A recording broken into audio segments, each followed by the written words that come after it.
and welcome to NCBI Labs.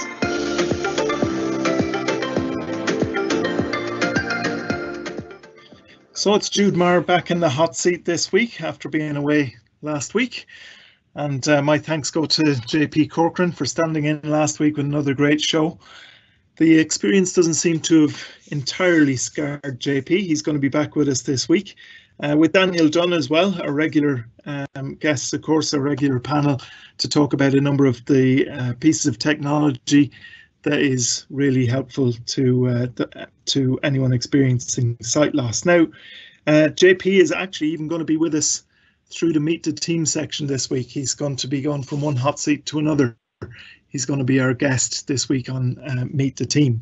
And later on in the show, we have something that will really interest sports fans. We're going to be talking to the guys behind Field of Vision. It's a really innovative idea to be able to not just make following sports accessible, but also that bit more immersive as an experience as well. So we're going to be talking to the lads from Field of Vision shortly. Following that, we're going to be talking to Laura Dempsey on our Seeing It Your Way piece, who'll be telling us about the start of her musical career and how, despite lockdown, she's been using technology to overcome the challenges presented by her vision impairment and other conditions as well. And I think you're going to really enjoy hearing from her. She has a great approach to the different challenges she's faced as well. Now, just if you're hearing a little bit of extra noise over the top at the moment, we've got some of our guests on the line already, so we might just mention to any of our guests who are on connecting via the phone, if you want to just press star and 6, that will mute your microphone at the moment, and then you can press star and 6 to be able to unmute again afterwards. Very good. Of course, we're going to have our usual quick tips section a little bit later on. We're going to have our tech help section as well, where we can answer some of your questions too. And if you do have any questions throughout our show, well then, as usual, you can email us at labs@ncbi.ie, or you can use the Q&A panel on the right if you're connecting through Microsoft Teams. So to start us off this week, it's the turn of JP Corcoran to face the Meet the Team treatment. You're swapping one hot seat for another, as we said, JP. Thanks very much, Jude. Yeah, no, it was nice being able to come on to Live Event last week and host it, but I'm very glad you're back this week, of course. Yeah, thanks for that. I've a bone to pick with you, though, JP. When this was the other way around last week and you were interviewing Daniel, I noticed that you kind of gave him a bit of an easy time. Yeah, there were no curveballs in there at all, Jude. Yeah. What was that about? Well, of course, if you want to do another interview with Daniel, maybe. I think we could bring Daniel back, actually. Ask him all the questions we want. Exactly. He wouldn't mind, I'm sure. I'm sure you get one chance. Oh, I heard Daniel's voice. Daniel, let's see, what can we ask Daniel? Daniel, I hear that your idea of a pastime at the weekend is watching documentaries about country and Western music. Is that right? Oh, he's gone. Oh. Escape that one. Very good. I think I scared him off. He's definitely not coming back now. Very good. Very good. So, JP, yes. let's come over to yourself now. Give us a little bit of the background to JP Corcoran. What was life like before NCBI? Sure. Yeah. Of course. Well, I've been at NCBI 11 years, Stuart. It's hard to believe it now. Oh. And I don't know where the time has gone. I was on LinkedIn there about 2 days ago, and I had someone who sent me a message congratulating me on my work anniversary. I don't remember how long when I started. It was actually January 2010 when I started. So 11 years, really hard to believe. I'm based in Drumcondra, so that's where I'm typically based. Although I am 1 day a week, I work from one of our regional offices. I work from our Dún Laoghaire office every Wednesday. So it's nice to have the option there to the ability to support some service users who are living in the Dún Laoghaire area there every Wednesday. So the background, I studied science in college in Dublin. Went to Trinity, studied science, natural science, and then went on and did a postgrad there in environmental science. So I was very particularly interested in the area of climate change and global warming. But using computers the whole time. Finished that, then I ended up taking up a research post in the college for 2 years. And then after that, the contract was coming to an end, about to be kind of rolled over to another one. I kind of felt like a change. So I wanted a new kind of challenge. and ended up actually going over to the Irish Red Cross for a year, worked with them, helping at various different campaigns they were running. It was around the time, this is around 2007, 2008, it's around the time that kind of social media was really starting to become very popular, like platforms like Facebook and Twitter. So it would have helped kind of develop those for the Red Cross. I think they're going still strong as far as I know today. Yeah. And then about a year later, 2010, as I mentioned a moment ago, started in NCBI. So yeah, that's where I've been since. Very good. So you're saying that country and Western music didn't feature in your background either? It hasn't, no. not to this stage in your career. Not yet. So tell us a bit, JP, about what your role is actually all about at the moment. What kind of work you're involved in at the moment? Yeah, of course. So it's like much like yourself, Jude, and the rest of the labs team. It's very varied. Regularly providing IT assessments, demonstrations, and training to service users. The training could be one-to-one or occasionally in groups. I think like one of the most, I suppose, important parts of the role I'd find is the initial assessment. So trying to determine, like, identify the different technologies that could be of most benefit to the service user, who could be in employment, it could be for education, or it could be just for home use as well. I remember actually going back to a very first assessment I did, IT assessment. I was based in Pittsburgh Road, Drumcondra. I had a man who came in who had low vision, and he came in with a copy of his Irish Times, and he was really big into doing the crossword. It was a simplex, so it was the crosshair, the more difficult one. And he was trying different devices. He tried a few different handheld magnifiers, which were okay, but then he came to one of our CCTVs, and he put the paper down on one of the trays, and it came up on the screen, and he got out his pen and he started filling out the crossword, and he was delighted. He was there with his wife, and I remember the look on his face. He was absolutely over the moon. He was able to do it, and he said, I was chatting to him about it, and I said, have you been able to do that in a while, you know? And he goes, I haven't done this in about 15, 20 years. So he's absolutely, as I say, over the moon. I think it was the first IT assessment I've ever had. I had an NCBI, and straight away it gave me a sense of I suppose, how empowering the technology could be for someone who had sight loss. Yeah, absolutely. And I think it's interesting that you mentioned that, because I think that probably if we went through and asked a similar question to all of the IT guys, the guys on the labs team as well, who, if we asked them, did they have an experience like that? Probably everyone has had an expence where they've really seen the impact. I'd say so. I think we all have a story like that, and straight away I saw how important it was to that person, and I think they got on great. Yeah, they followed up. Then they said that just to acknowledge that, and they were using their CCTV back home for doing their daily cross with the Irish Times. So brilliant.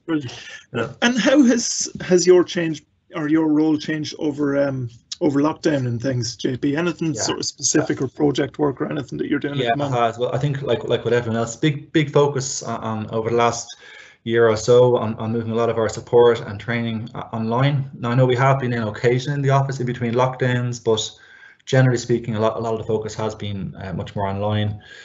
For example, a couple of things that we've started. Joe Lonigan was, of course, on the show. He's regularly on the show, but he was on to talk about the newsletter once or twice. So we have technology newsletter that goes out every Friday. That's one of our initiatives that we started last March. I think we're up to edition number 40. It's going out on Friday. So it's going out every Friday. This is one example of one of the projects that we're involved in, and it kind of covers things like, quick tips, keyboard shortcuts, latest technology news, and of course, very importantly, information about what's coming up on the next live event. We've started running these virtual technology clubs. I know Brian has talked to us about these, Brian Manning. I think we're up to the session number 30. So myself and Joe look after the ones for Dublin. We have about 10 or 15 service users who get together every Wednesday at 12 o'clock and talk about different technologies that they use, exchange, share ideas and that kind of thing. Anyone is very welcome to join that group, by the way, who's listening in. And of course, we'll be taking a lot of support calls. So yeah, I mean, there's certain things that we can't do, certainly, virtually, but as much as we can, we try to provide that support, over the phone or through perhaps on Teams if it's a virtual perhaps training session. Yeah. And it certainly hasn't slowed down by the sounds of it. There's still a lot going on. Yeah, exactly. Yeah. I think everyone's more busy than ever. Yeah, absolutely. Well, it's been great to get a bit of an idea of what's going on at the moment, and to be able to get a chance to interview you as well. Appreciate your time. Not at all, dude. I think we're actually now joined by Omar. I know we're hoping to get Tim in soon as well. I think Omar's with us, just to let you know, Jim. Very good, very good. So, okay, nice one, dude. Excellent. So thanks very much, JP. Okay. And we'll be chatting to Omar in just a second as well. Of course, JP is going to be staying with us throughout the show as well, so we'll be talking to him a little bit later. Now, as JP mentions, we have Omar on the line, and the labs team here at NCBI, we're always interested in new innovations that add something a bit different to the range of accessible technology. So we were delighted when field of vision came to our attention. Now, field of vision is a new development that's particularly of interest to anybody who maybe misses some of the excitement of watching football live on TV, for example, or live in person. So to talk about that a bit more, Omar Salem is with us, co-founder of Field of Vision. You're very welcome to the show, Omar. Hi, Jude. Thanks so much for having me on. No, it's great to have you on, and I think we might be getting Tim back in a minute, but hopefully we can, and if not, then we'll work away as we are. So maybe Omar, I think we'll just work away if that's okay. I think he just texted me there and said something came up with, so I apologize for that, but I can take it. No problem at all. You'll just be in the focus now a little bit more, Omar. So give us an idea of what Field of Vision is all about, Omar. Yeah, so it really started about a year ago. I saw a couple of videos kind of on Twitter or on YouTube or whatever. One was of a father taking his son to a football match, and he was and his son was blind, I should mention, and he was tracing the position of the ball on the palm of his son's hand while describing what was going on. Then I saw another one where a blind person's friend had actually built him a kind of a makeshift football pitch on the table, and I think he had some kind of, I don't know if he had a cutlery or some kind of, models of balls and players, and he was pushing his hands around, kind of explaining what was going on. And then there was a third one with a deaf blind fan from Colombia, and his friend was using his hands to communicate everything that was going on. That was also on a pitch-shaped tabletop. And I thought it was really interesting because I was aware of kind of what exists now for blind football fans, which is audio descriptive commentary. But I thought it was really interesting how so many people were being creative and using touch as kind of the main tool for communication, so that the fans could understand what was going on in the match. So kind of being an engineering student myself, and someone who's really interested in kind of building stuff and just having a go at things, I just put together a survey and put it online, kind of on Reddit and kind of blind forums, and I was just asking, what do you guys think of an electronic device that could solve this problem? And I think of the results, like 66 people said that having commentary only takes away from the excitement of the match and would kind of make them perhaps not want to watch a match even if they were fans. And kind of above 75% said that they'd be interested in purchasing a device of sorts that allows them to feel what's going on. So I took that as kind of enough kind of reinforcement at the start to just kind of put together an idea, put together a team, and try to come up with a solution. So I got two close friends together. We were in secondary school together and we worked on a few projects together. So I trusted them anyway, and then we formed Field of Vision together. So what we really did, what we've come up with is it's a handheld device. It's bigger than a smartphone, but it's a good bit smaller than a laptop. So 20 centimeters long, 13 centimeters wide, and a sports fan can have it with them in the stands of a football match. So we'll have the cameras looking at the pitch, and that feeds data to an artificial intelligence model, and through the internet that communicates all the information about the match, such as where the position of the ball is, who has the ball, if there's tackles going on, shots, passes, goals, and that's all fed back into the device, which is in the user's hand. The top of the device itself is shaped like a football pitch, and you can see all the different pitch lines, the circle and the goals and stuff like that. Yeah. And then there's a small ball on the top of it which moves around the pitch on the top of the tablet, so the user can actually feel exactly where the ball is, how fast it's moving, what direction it's going in, and all in real time, as the game's going on before them. And then there's also vibrating motors inside. Sorry? Yeah, really interesting just to hear that kind of concept. Yeah. I think we have a video that you've put together for us as well, Omar. We might just get that played in just a second, just to get a sense of some of what you've mentioned there as well. So we'll hopefully have that lined up, and we'll have a look at that video. Perfect. We are 3 university students working on a startup, Field of Vision. It's a device that enables blind people to experience live sports. We will now explain our idea. The burst of excitement from a strong tackle. The tiny triumphant feeling as a pass meets the right player. The eruption of the crowd as the ball hits the back of the net. Football is best enjoyed when it unfolds live before our eyes. No matter who you are or where you come from, sport has the power to create truly memorable moments. But for some people, witnessing their favourite teams play is more challenging.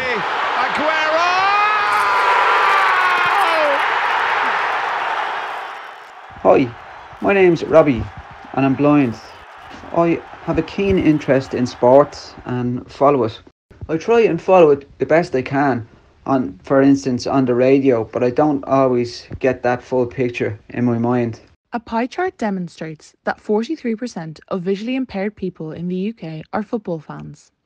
A second pie chart shows that 66% of visually impaired sports fans agree that being visually impaired takes away from the excitement of a live sports match. If there was something else that could give me that full picture or more of an understanding of the game, that would be fantastic. Field of Vision has a solution. We are building a new touch-based tablet that enables visually impaired fans to fully immerse themselves in sports games and follow the key details with their own senses. A computer-generated render of the product appears. It is rectangular, roughly 20 centimeters long.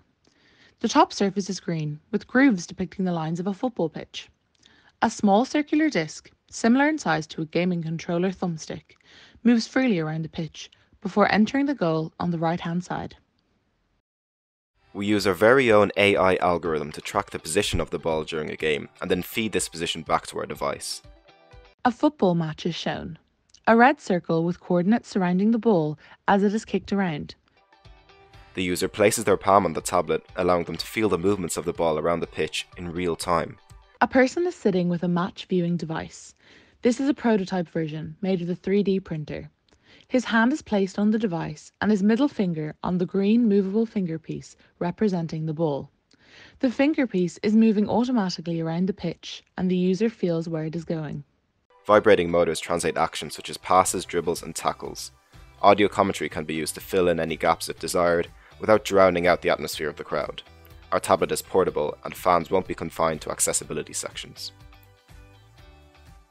We aim to work closely with football clubs and stadiums over the coming months to have our tablets as a fresh and exciting part of stadiums' offerings for next season. A home-suitable version will follow. The Field of Vision logo is a navy outline of an eye with a football inside. The football then switches to a basketball, a tennis ball, a baseball and a Gaelic football. For visually impaired sports fans worldwide, live matches will no longer just be accessible, but engaging and immersive. Our technology will make countless first-hand memories for years to come. Field of Vision. The word accessible on the screen is replaced with immersive. Twitter @fieldofvision11. Email info@fov.ie. Very good. So that's really interesting just to hear a little bit more about that and how that's been put together. Tell us a bit more, Omar, about just some of how it works. Now, you mentioned that this goes through the internet. Does that mean that actually you could have this tablet?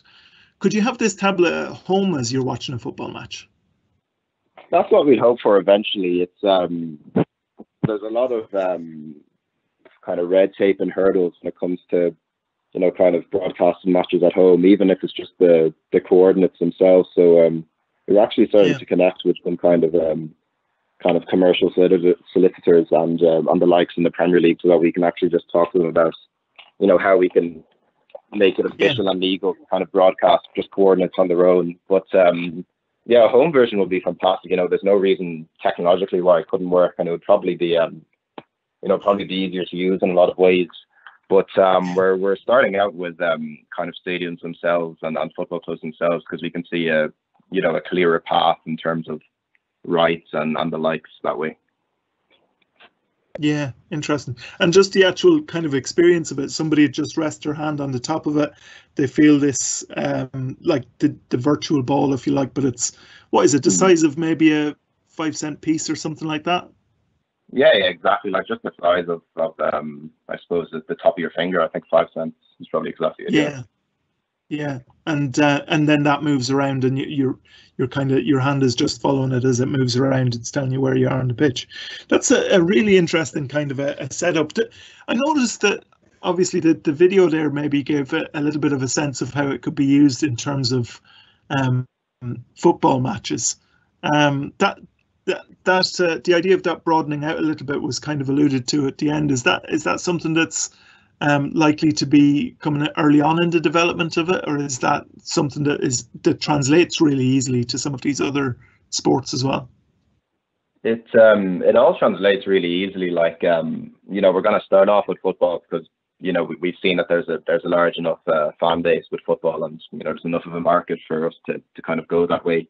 But in terms of technology, it's all transferable. We'd be looking at as we mentioned, the top of the tablet has the grooves, kind of the outlines of a football pitch. We're looking at ways where you can just kind of swap one off and then stick on a Gaelic football pitch or a basketball court or whatever sport you want. It's definitely something we're looking at. Yeah, that's what I was interested in just when you were saying that, because the lines on the actual pitch are marked into the top of the tablet, aren't they? So that they'd be kind of changing for each playing surface and things like that. So what would you say when you're talking about kind of getting the best out of this experience? And it certainly does sound like something that helps. I noticed at the end of the video there, it kind of has that idea of not just accessible but immersive. Would you be using that along with, for example, a commentary, an audio commentary at the same time to get the most out of it? Is there advantages to this over audio commentary? Anything that you'd say about that?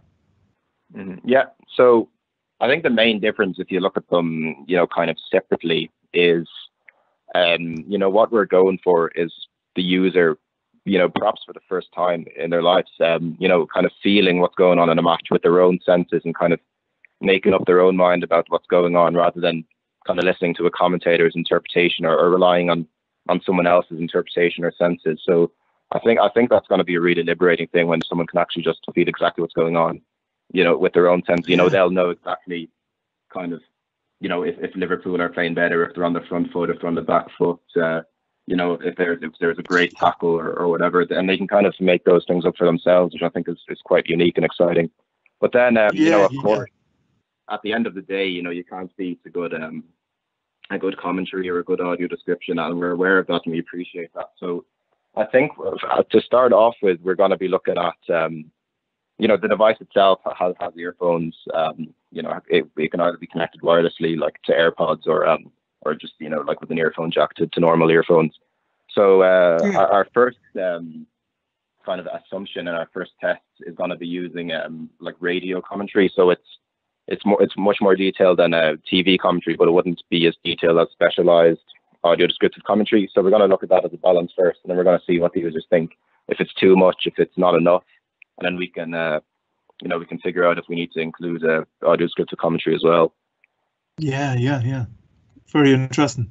And that I think having the combination of things would really definitely lead to the excitement of the situation kind of coming in quite well. Never mind all these charts of percentage of possession and territory and things like that. You'll be able to tell very easily, I guess. Which sounds great. Yeah. So, how have you been managing with things like testing and things like that?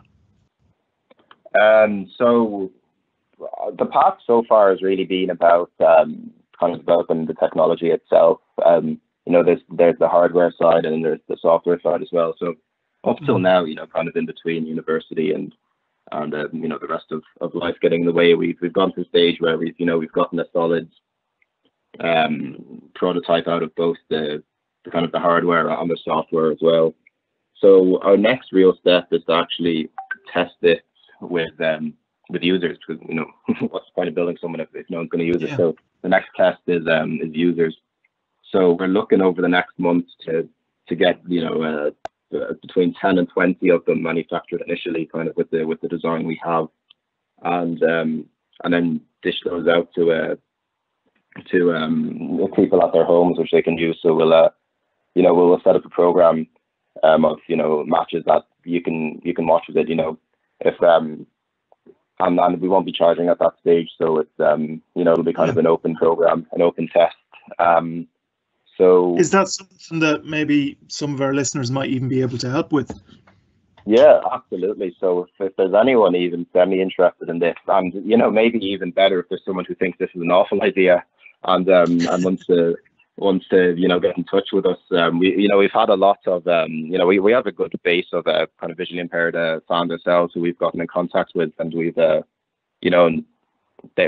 bounced the idea off them and discussed the idea, and they're all happy with the idea. But the main thing now is actually seeing if they're happy with the actual thing itself, and whether they'd make an effort to pay money or go to match to use it kind of in the future. So yeah, absolutely. If there's anyone interested in any way listening right now, how can they get in touch if they're interested in helping out? Yeah, so my email is info@fov.ie,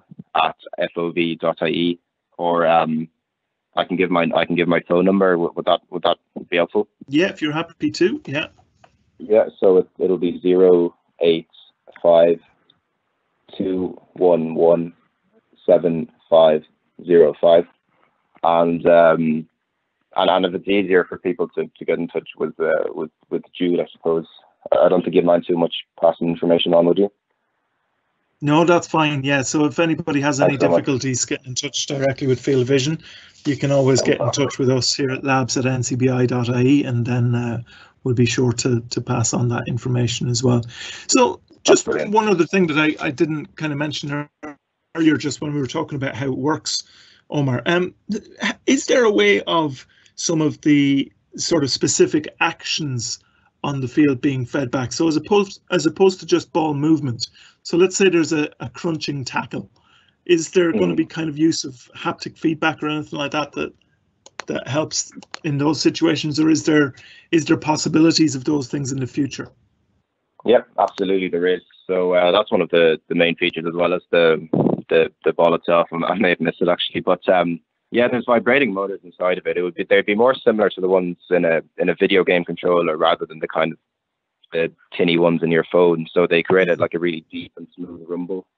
And these vibrations, we need to kind of figure out an exact kind of code or kind of method to use them. But essentially, when there's a strong tackle or pass or goal, it'll vibrate to some degree. It can vibrate for a length of time or at a much higher intensity compared to a smaller thing. We're also looking at say if the ball is getting really close to the penalty area, to the goal, it might pulse a bit, or kind of the device might come alive a bit more, just to add a bit of kind of excitement to what's going on. So that's definitely an aspect, and one that we'll be asking our users for a lot of feedback on as well.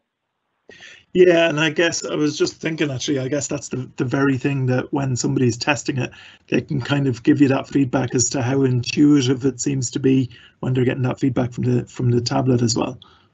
Absolutely. Yeah. So tell me something, Omar, just when we're talking about all of this, what point in the process are we at the moment? So when would somebody be able to get one of these in their hands, do you envision?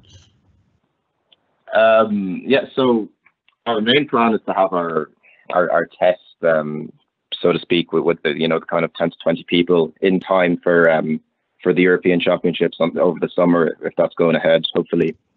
If not, there'll still be some matches to some degree on, so we'll hopefully still have it ready for that time. And then it's quite hard to tell in terms of when it's kind of publicly available. So our current plan is to get it in stadium. So we'll be we're just starting to talk to stadiums now, and it'll be a lengthy enough process in terms of getting a fully kind of manufactured and sellable kind of product, and obviously we have to take on board all the feedback and advice. So we're looking at perhaps a test kind of at the end of this year of 2021, or maybe at the start of 2022, where you'll actually see our devices in some sort of pilot program in some stadiums in Ireland or the UK. And then it's just gonna go on from there, I guess. Which is kind of an interesting. Yeah, it's an interesting kind of timetable anyway, just even from the perspective that at the moment nobody's able to really benefit from getting to stadiums anyway. So it won't be that long past the time when we're all back able to be enjoying those things live as well. So it's nice to kind of have that to look forward to as well. Thanks very much for talking to us today, Omar. It's a really interesting piece, and I think it will generate a lot of interest. I think that for sports fans, for all variety of sports fans as well, I think. Well, it's been a pleasure. Thanks so much for your kind words, and it's been a pleasure being on. So thanks very much. Thanks very much, Omar. So that's Omar Salem, who's one of the co-founders of Field of Vision. And as we said, if you have if you want to get in contact with them, well, then you can do that. And if you need to come through labs@ncbi.ie, we're happy to get in touch with them for you as well. And of course, if there's any questions that you have, you can put them to us live in the live event here on Teams, or you can send us an email. And again, if we don't have the chance to answer those questions today, then we'll be able to put those questions to Omar and the team and get back to you as well. So really interesting piece there, and look forward to seeing how that develops in the coming months. Now, this week on Seeing It Your Way, we've been talking to Laura Dempsey. Now, Laura's story is a really interesting one, not least because of how she's been taking advantage of lockdown to pursue her musical interests. So let's listen in now to Laura Dempsey on this week's Seeing It Your Way. So with us today for Seeing It Your Way, I'm delighted to introduce Laura Dempsey. Now, Laura, you're very welcome to the live event. Can you tell us a little bit about your story?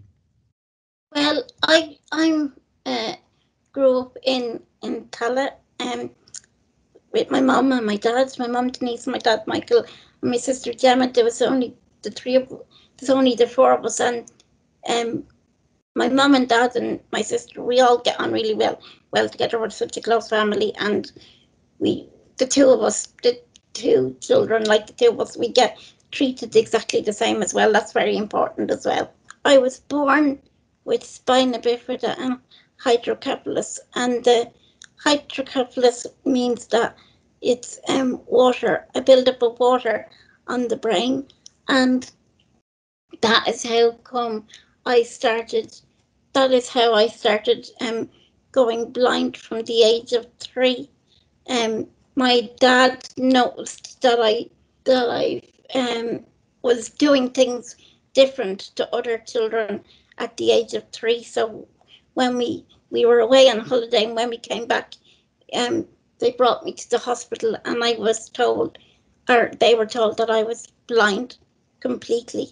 And then when I was around 4, it came back in my right eye as tunnel vision. But it's still not back in the left eye. I still am fully blind in the left eye. So has that fluctuated much over the years since? When I was 18, I had to have another operation on my head to drain more fluid off my brain. So because I have a little tube in there and it got blocked, and I had to have a little operation. And since that, I went to the National Council for the Blind for the clinic, the low vision clinic, and I was told that my sight had gone down a little bit, just because we caught it in time.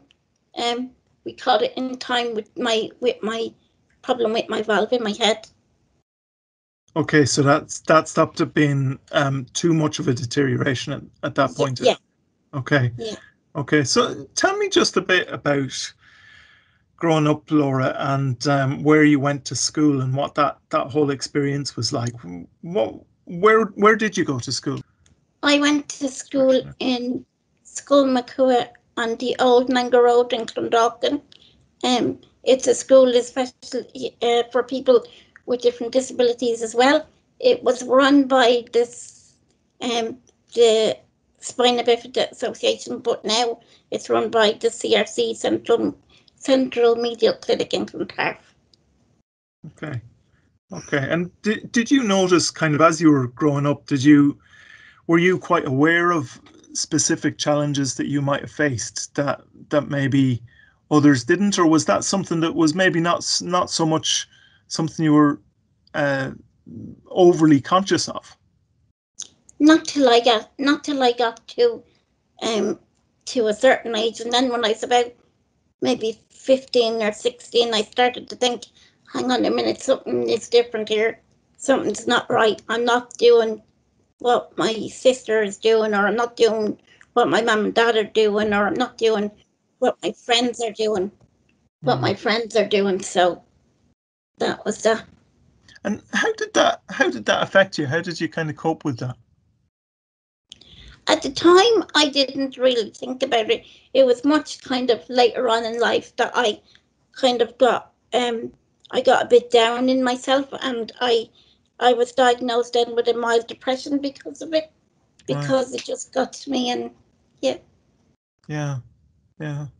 I think that's probably, it's one of those difficult things which is probably important for people to hear, just how one thing can lead to another issue as well. Just having to deal with one thing can lead to another issue. So tell me, that was kind of something that hit a bit later in life, but maybe actually as we're talking about that, we can just ask you, what was the story after school? What direction did you go in after school? Well, the funny thing is, like, I always had it in my head that when I got a bit older, I was thinking, I'm capable of doing much more than just doing what most people did, going to day centres and going to things. Like, I thought I could do more, but then that it wasn't meant to be, because I didn't get to go to college straight after school. I didn't get to go to college, so it wasn't meant to be for me. So I went to a few different day centres, but the one that I'm in at the moment is Enable Ireland, and I absolutely love it because it's very mainstream. I've worked in the local employment service in Crumlin for a little while, and then I did some work experience in the telehospital in the main reception. I've been there twice to do work experience. Yeah, that's really good. That's kind of really helpful to know as well, just what you're able to kind of keep moving forward with, keeping active and keeping, something that you enjoy doing. Just I don't want to kind of dwell on this too much, but I think it's important for people to have an understanding as well. Just what is your kind of everyday situation like? What's your everyday routine like? How does these different disabilities kind of affect your everyday routine? Well, I think it's the same for everybody with a disability. You don't really have certain privacy, and your privacy is kind of taken away from you because of your disability. And so, like, if there's something personal that you want to, might be, if you've got a sight problem and you want to read it, like a letter or something like that, it's very hard. It's very hard having somebody else to read it for you. Yeah.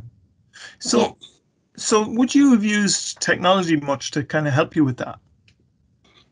Not for reading letters or sorry, I used like looking glasses and telescopes and things like that.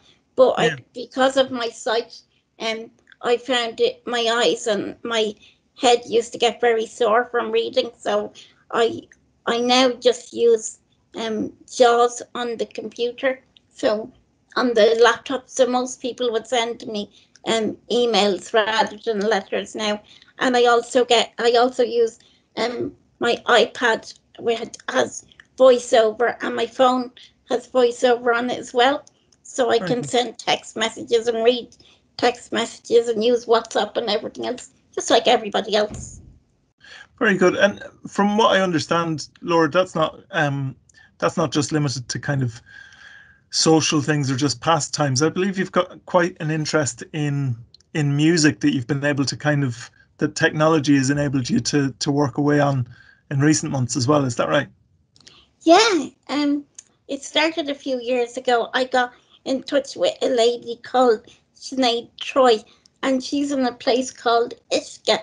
And I'm not exactly sure where it is because I haven't been there, but I asked her, I looked it up on Google, and I asked her, would she be interested in helping me to pursue my music career, because I love music and I love singing. And she got in contact with 3 people, and one of the 3 people wanted to work with me straight away. So we wrote, between the 2 of us, I singly wrote the lyrics and sent it to this fella called Alan, who used to live in Ireland, but now he lives in America. But I sent that to him, and then he made it into a song for me, and he recorded it. And then just this year, during the first lockdown, I sent it to my centre in Enable Ireland, just for them to have a listen to. And they asked me what was I going to do with the song, and I told them I didn't know at the time. And they said, well, it's your song, so you have to record it.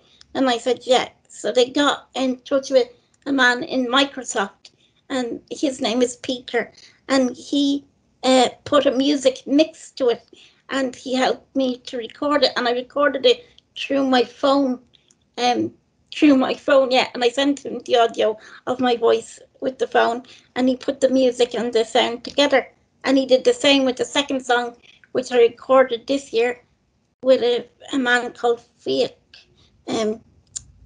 Moriarty, and I did another song with him called Me and My Friends, and yeah, so I'm really excited about that.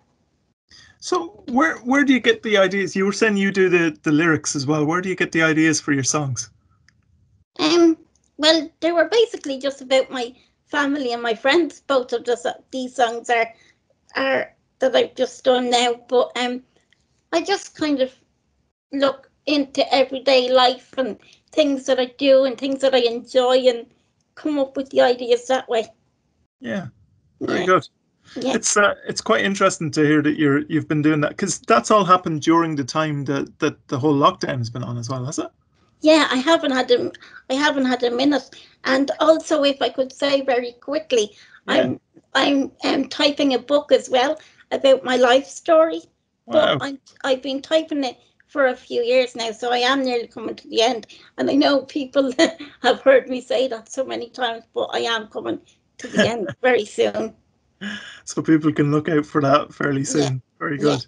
Yeah. And tell me, you were saying that you used JAWS screen reader for your computer. Yeah. Have you found that was particularly useful throughout the songwriting process? I can see where that would have definitely played a part with your writing of your book. Did you use it quite a bit during the songwriting process as well? Yes, I did. Yeah, I used it for that as well. And if I could just say as well, I used Zoom for the music and for talking with my family, because I've got family in England and Australia, and I used the Zoom for that. But I don't find it as user friendly for somebody with a visual impairment as I do Microsoft Teams. Right. So Microsoft Teams is the best. And when I got the call to do this interview, I was delighted it was on the Microsoft Teams, may I say. Yeah, it's interesting actually, just to get your feedback on that as well. Yeah, it's definitely quite a user-friendly one in terms of accessibility as well. Yeah. Tell me something, when you said earlier that, because I don't really know the process that goes on for like music production and stuff like that. You said earlier you just record the song on your phone. Is there like particular software you needed, or were you able to just use the accessibility features that are inbuilt on your phone to help you to record it? I used an app called Voice Note, and I just recorded my voice. But then I was told as well about an app called GarageBand, and it's all different instruments on this one app, and you can play them singly and then put them together and all this kind of thing. So I'm kind of only learning about that side of it at the moment. And have you started using that app? Yeah, I have, yeah, but I'm only like tipping at it at the moment. I'm not really doing anything major. I'm just starting off, getting my way around, feeling my way around it as well. Yeah.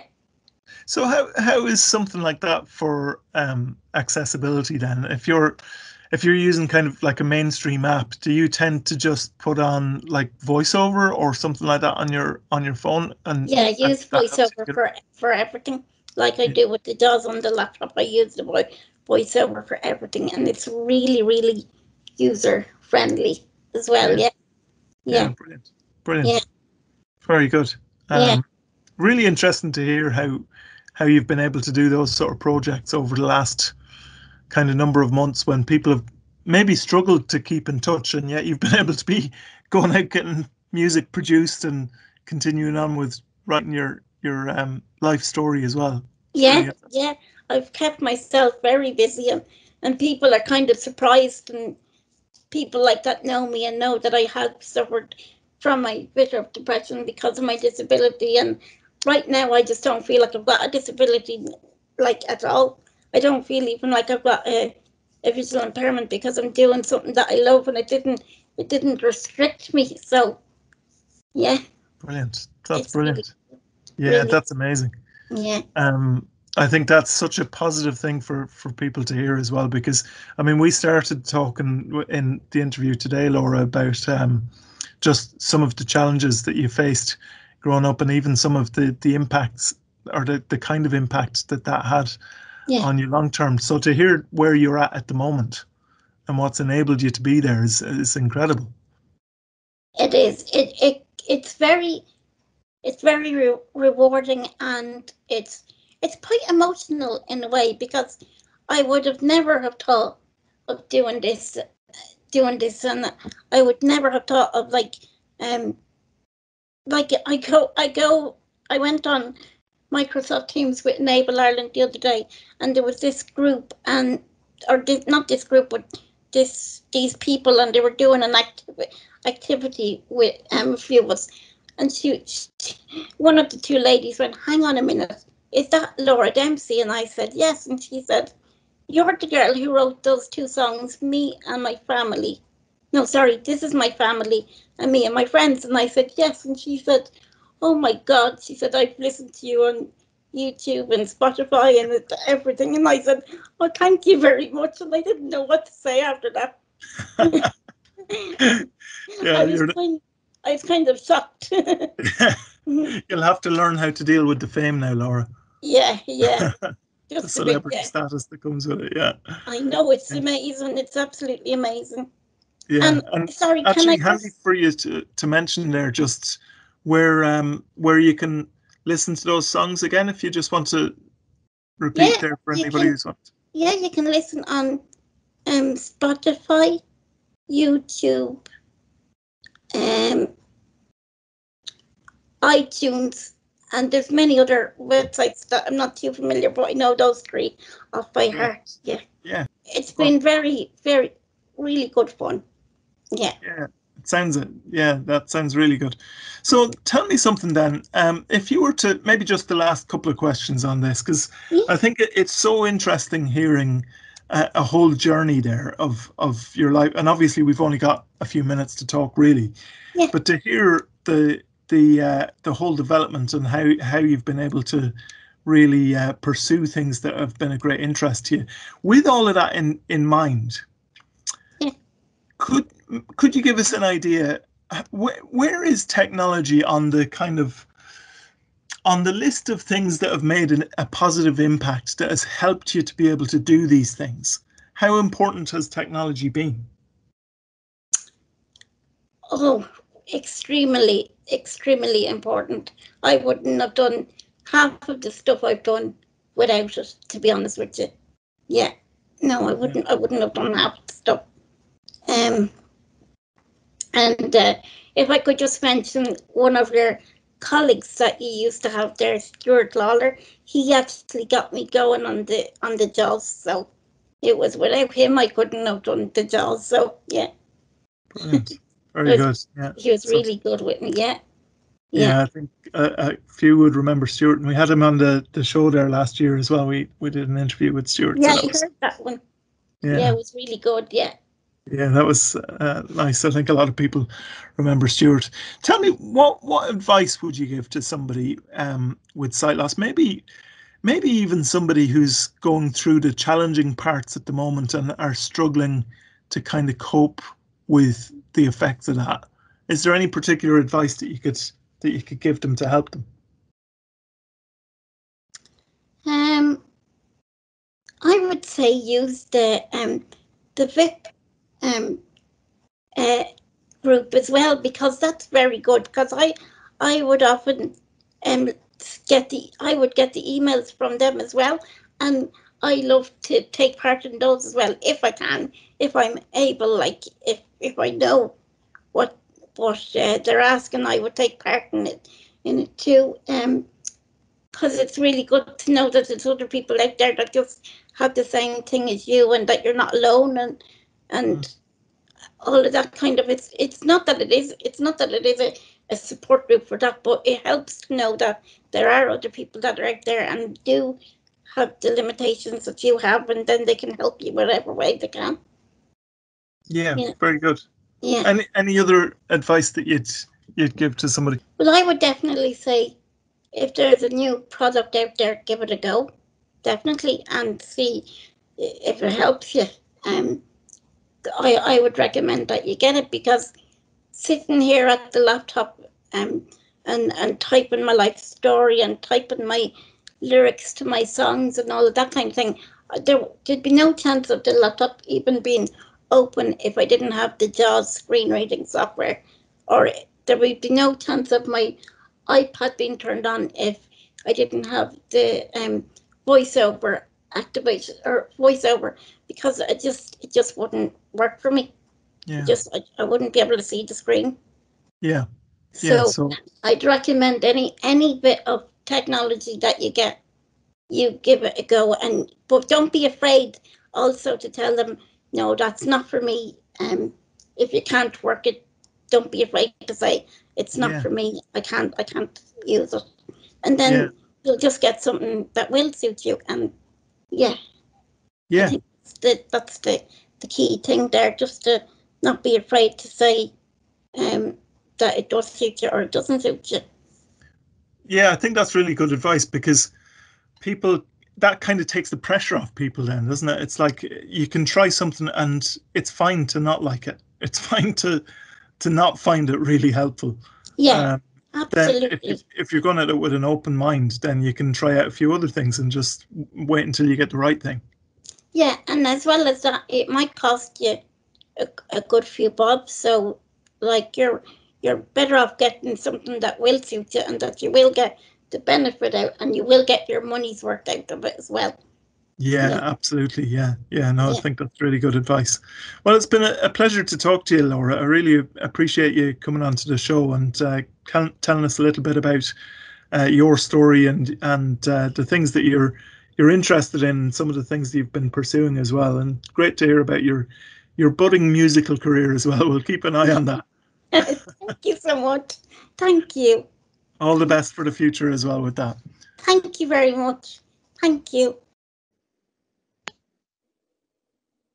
Very good. So that was Laura Dempsey, and already we've had some comments in just complimenting Laura on using lockdown to such great advantage as well.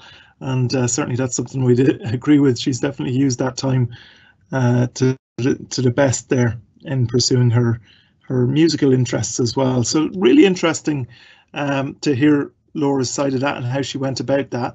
We also had a question in just asking about where we can hear Laura's music. She mentioned just in the interview there that she's on Spotify and iTunes and YouTube.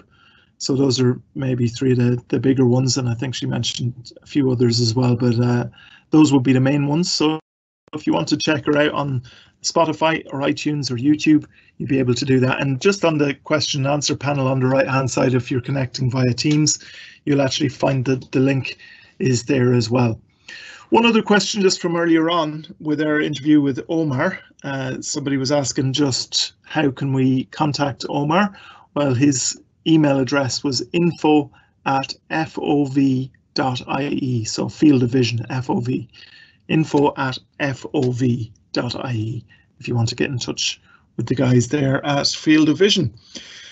So it's been a really good show so far. We've still got a couple of bits left to cover for today's show, and we're going to go into our weekly tech help section at the moment. JP is going to help us with a couple of questions that came in since our last live event. So JP, one of the questions that came in, is there a keyboard shortcut to check the battery level of my laptop in Windows 10 when using JAWS? Using JAWS, yeah. So that came in there during the week, Judy, as I mentioned. And last week, for anyone who's listening in, you may recall that we covered a couple of different ways we can check the battery level of the laptop using different keyboard shortcuts. For example, going to the system tray, pressing Windows and B, then arrowing over to the battery status symbol. And Daniel also told us about another way, by pressing Windows key and typing in battery and then opening up the battery saver settings. And from here we can check the battery status again and also see which apps are affecting the battery life of your laptop as well. But going back to the question this week, there is a faster way we can check the battery level of the laptop if you're using JAWS or NVDA. And to do this, we can press JAWS key together with Shift and B, and then it will announce the battery level of the laptop. So that's a fast way to do it if you have JAWS or NVDA on your computer. Brilliant. Yeah. And the second question that came in, is there a keyboard shortcut to silence JAWS, for example, when I'm in an online meeting? Yes, so yes, there is. There is a feature called Speech on Demand. This is released in JAWS 2019. It lets you mute all sound that's played by JAWS. So to turn it on, we press JAWS key and spacebar, which enters the layered keys mode, and then we press S. And to turn it off, it's the exact same keystroke, so insert spacebar S. So this can be a really handy way to mute JAWS sounds whenever we need to. Excellent, very good. So thank you very much for your help with that, JP. And of course, for anybody, if you have any other questions, please do send them in to us. We're always happy to answer them on the show, or if we can't answer them directly on the show, we'll always get back to you and make sure that you have the technical help that you need as well.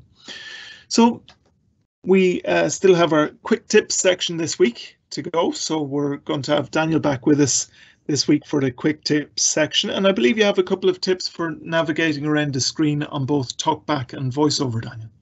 That's right, Jude. Yeah, so just continuing on with the team there over the last couple of weeks where we're just going through the, I suppose they're basic for some, but you know, for anyone that's following us, maybe is starting out on VoiceOver, we hope these tips are good for you. So when you have your iPhone with VoiceOver on and you want to go from, you know, into the next page of apps, you can just place 3 fingers on the screen and swipe left or swipe right, and that'll bring you to the next page. I suppose as your phone fills up with more and more apps that we're all getting bombarded to download, install and try out these days, you know, you'll probably end up having 5, 6, maybe 7 or 8 pages of apps, depending how big into your apps you are. And you know, going through app one by one, you know, to get down to the page navigation bar can be a bit of a labor. So just maybe put 3 fingers on the screen, just swipe left, that'll bring you on to the page 2 of apps, page 3 of apps, and so forth. Likewise, if you're on the Android phone and you want to, you know, navigate the next page of apps, 2 fingers on the screen, swiping left and swiping right will do that there for you. So that's what we have in the bag for this week's quick tips. Brilliant, very good. So again, that's as Daniel mentions, that's something that we're trying to maybe keep that little bit of a theme going through the week, so that you can build up your knowledge if you're using either TalkBack or VoiceOver on your mobile phone as well. So we'll keep that going over the next few weeks as well. So we're nearly done for today's show. Of course, if you want a bit more of a hand with any of the subjects we spoke about today, you can get support from the Labs team from 9 to 5, Monday to Friday, on 1850 92 30 60, or you can email labs@ncbi.ie. Or if you want to avail of our wider NCBI services, you can call 1850 33 43 53 or email info@ncbi.ie. And if you'd like to make a donation to support our services, you can also visit donate.ncbi.ie. Maybe you'd like to even sponsor one of our live events. Well, again, you can do that by contacting labs@ncbi.ie, and that just helps to keep our live events going as well. Now, just before we go, just a reminder of what we'll be talking about in future live events. We're going to be talking about the NVDA screen reader. We're going to be talking about blind shell mobile phones as well, and also the Acorn tablet. What is that and how useful is it for someone with sight loss? Well, we're going to be talking about all those things in the coming weeks, so plenty to tune into over the next few weeks. And of course, our next live event is on Tuesday the 9th, so that's next Tuesday at the usual time of 2:30. And of course, if you want to stay up to date with what's happening on our live events, as well as get plenty more tips and information and news, you can subscribe to our newsletter on our website. JP was mentioning the work that goes into that earlier, and a really good resource there as well to avail of. So if you want to do that, you can sign up on our website, or you can email us at labs@ncbi.ie. So all that's left for me today is to thank our panel again, and our guests as well, and of course to everyone listening in as well. We look forward to having you all back with us next week for another NCBI Labs live event.